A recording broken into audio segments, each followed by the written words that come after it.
Now we're going to talk about some of the downsides of NIL, the real risks that are already emerging in college sports.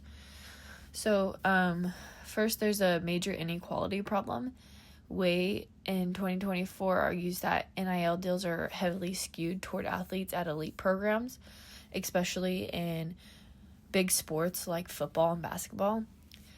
These bigger schools have boosters and big name sponsors, which means that a lot of athletes at smaller or less visible programs are often left out, so they're not getting as much exposure to these NIL deals because they don't have as many bigger boosters and big name sponsors.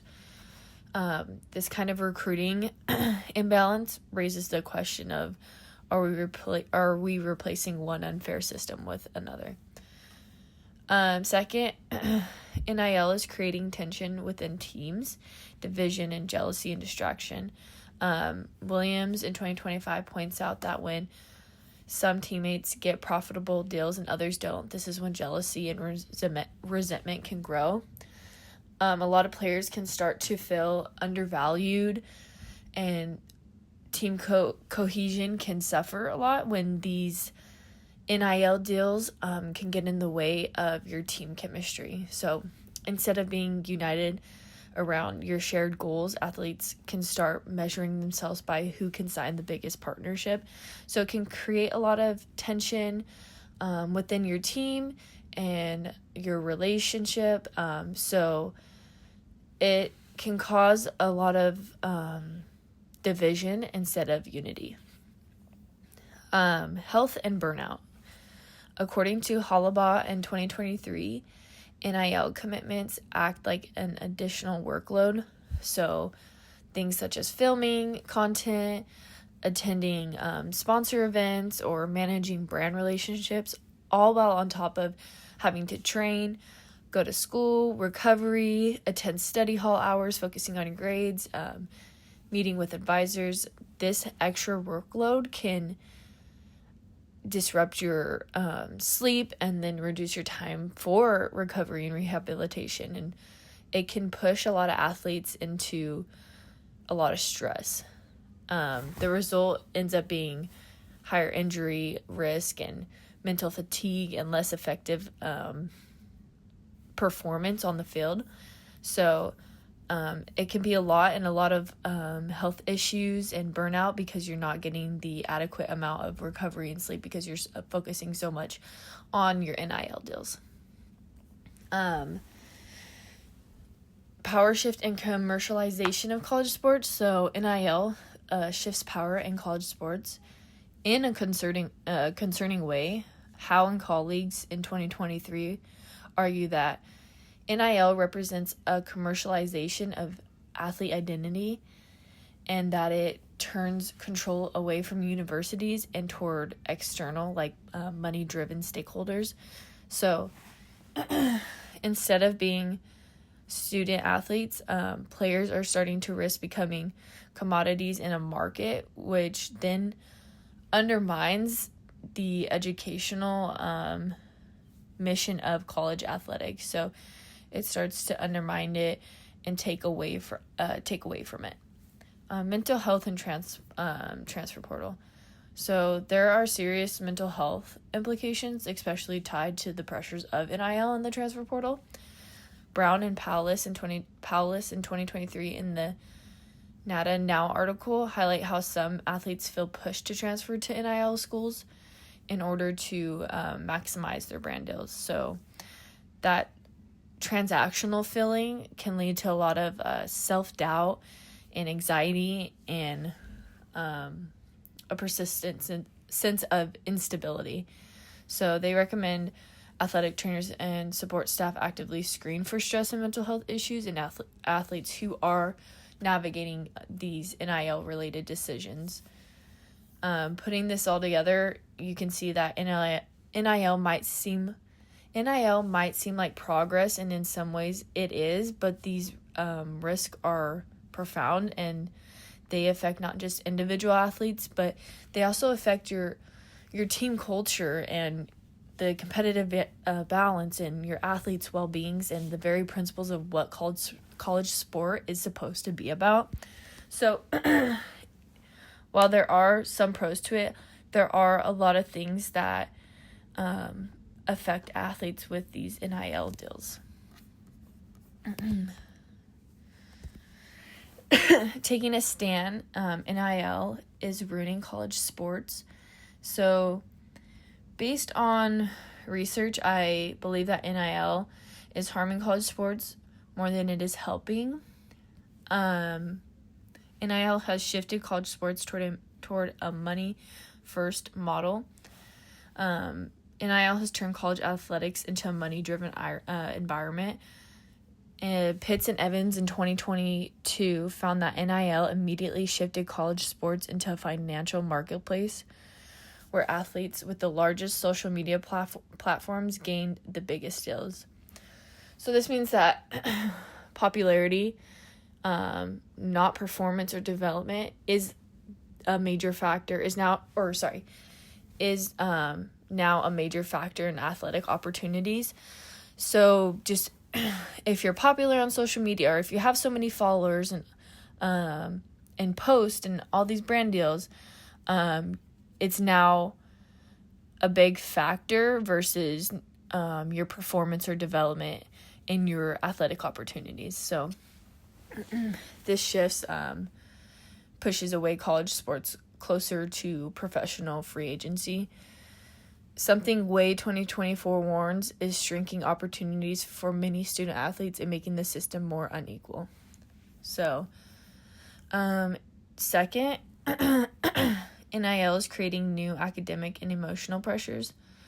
Hollabaugh 2023 explains that athletes already live high-pressure lives, and adding business responsibilities, things such as like deadlines and contracts and negotiations or taxes and branding all add to the layers of stress. Brown and Powless in 2023 from the NADA article also showed that NIL connects with the transfer portal, causing athletes to feel anxious about losing deals or needing to switch schools to secure better offers. So athletes are feeling that they need to switch schools to have better opportunities for brand deals and things like that. NIL is also creating significant financial inequality between the athletes and the teams. Berg in 2023 describes how NIL essentially forms two classes of athletes. So it would be one where those who are earning large amounts, and to those who are earning nothing. This can cause a lot of tension and division inside athletic departments and affects the team cohesion a lot. Howe in 2023 also argued that NIL gives outside groups and boosters more control over their athlete decisions, which then can create power imbalances and sometimes pressure athletes into choices that are not best for their educational or athletic development. So a lot of these NIL deals are causing not the best decisions between the athletics and NIL deals and educational development. NIL is also encouraging rapid athlete movement and hurting team stability. So a 2024 analysis by Schallenberger shows that football programs have already seen major cultural shifts, with players changing schools yearly based on NIL dollars. This is happening across many sports and damages long-term culture building. So it's just causing a ton of athletes to transfer and causing division within the team and lots of changes that aren't necessarily helping the teams. It's just more focused on NIL. Lastly, NIL responsibilities can distract athletes from academics. So Green in 2023 notes that many athletes now spend significant time creating content and also meeting their brand requirements and having to travel for their brand events. These can be very time-consuming commitments that sometimes end up taking their priority over their study hall hours or recovery or getting tutoring or getting out on the field and getting extra training, or even if it's just rest.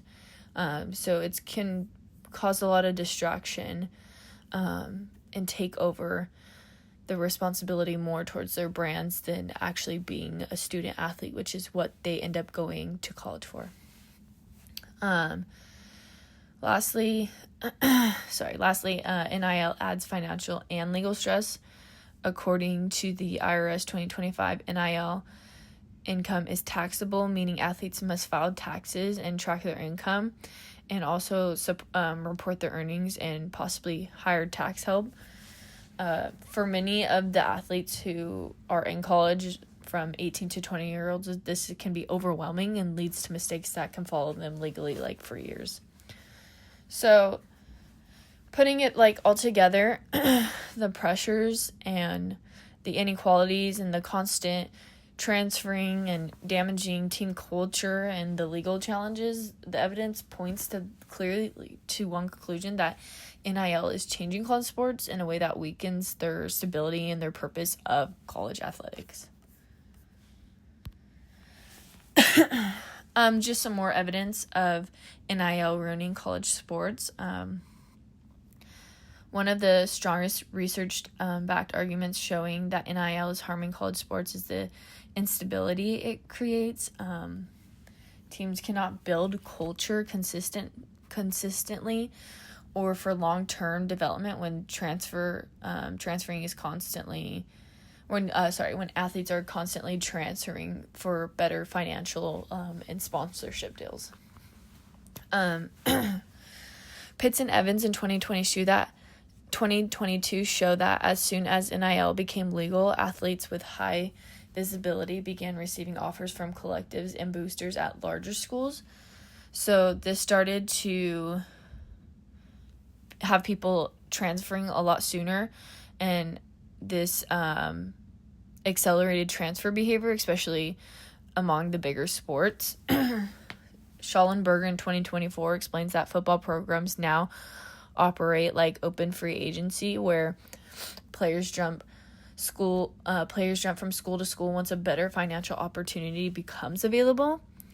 This then ends up causing constant movement ends up hurting the team chemistry and doesn't allow a team to get acclimated to each other. In college athletics, coaches build systems, and that can take years, and it doesn't just take months to develop. So when key athletes are leaving early, there's no constant cohesion within the team, and it can ruin that. Teams then spend more time rebuilding than they actually do growing, because athletes are constantly moving schools to seek better opportunities financially and brand sponsorships and things in NIL deals. NIL also increases inequalities between schools. Way 2024 states that wealthier programs can offer larger NIL packages through their donor collectives, giving them a major advantage in recruiting. However, smaller programs, even if they have great academics or better academics or have strong facilities and good coaching, they're unable to compete financially. These bigger schools have better opportunities to recruit these players. This creates a new kind of recruiting imbalance and pushes the gap between Power 5 programs and mid-major programs even wider. This can also affect bigger sports. Berg in 2023 highlights how athletes in sports like volleyball, soccer, swimming, or track often receive far fewer NIL opportunities. This isn't not as big of sports, but these can receive a lot of fewer NIL opportunities because these sports don't generate the same social media attention and bring in as much money.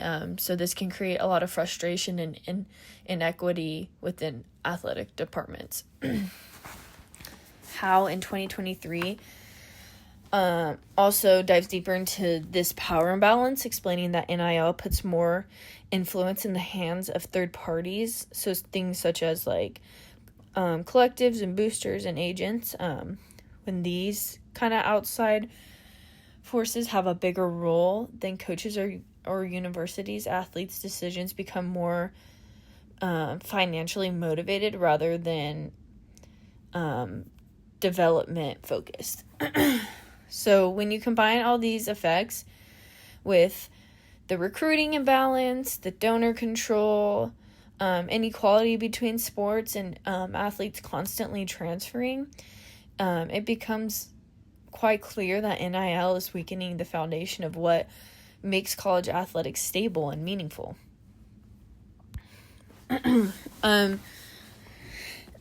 Just some more evidence of NIL is ruining college sports. Another important factor is that NIL is harming college sports is its impact on athlete mental health.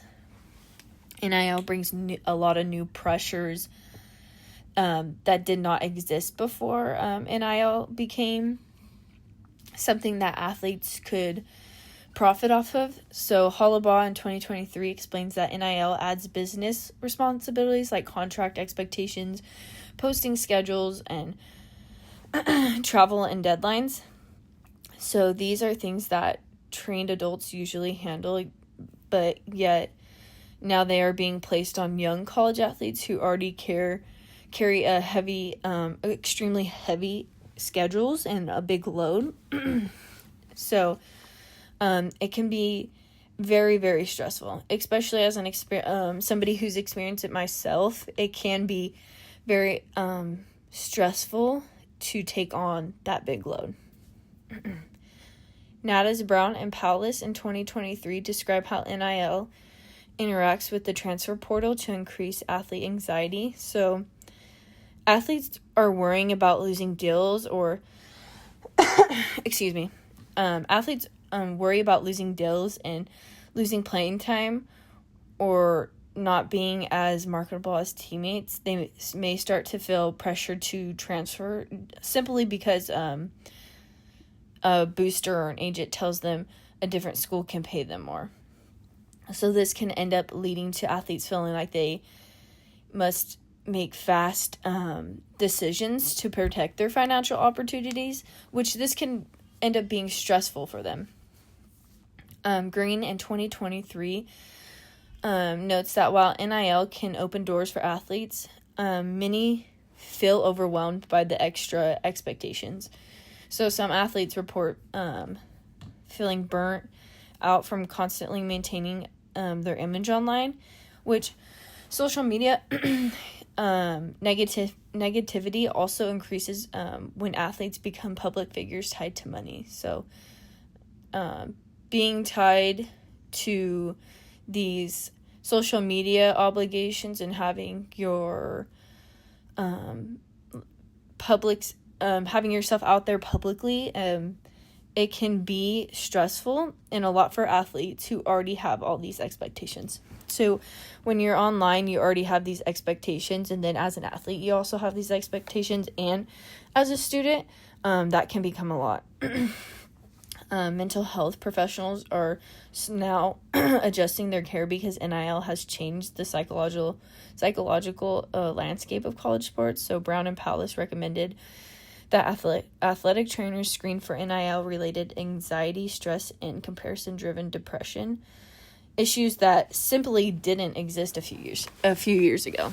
So the pressure to be able to succeed both athletically, academically, and financially at the same time is pushing a lot of athletes beyond their limits, and something that I don't think a lot of athletes realized when getting into college athletics. So when NIL adds this level of pressure, it can become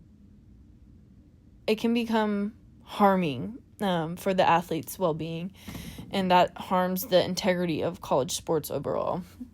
So I think in athletes coming into college sports don't always realize the overall factor of NIL and the amount of stress and anxiety and mental health issues that it can cause.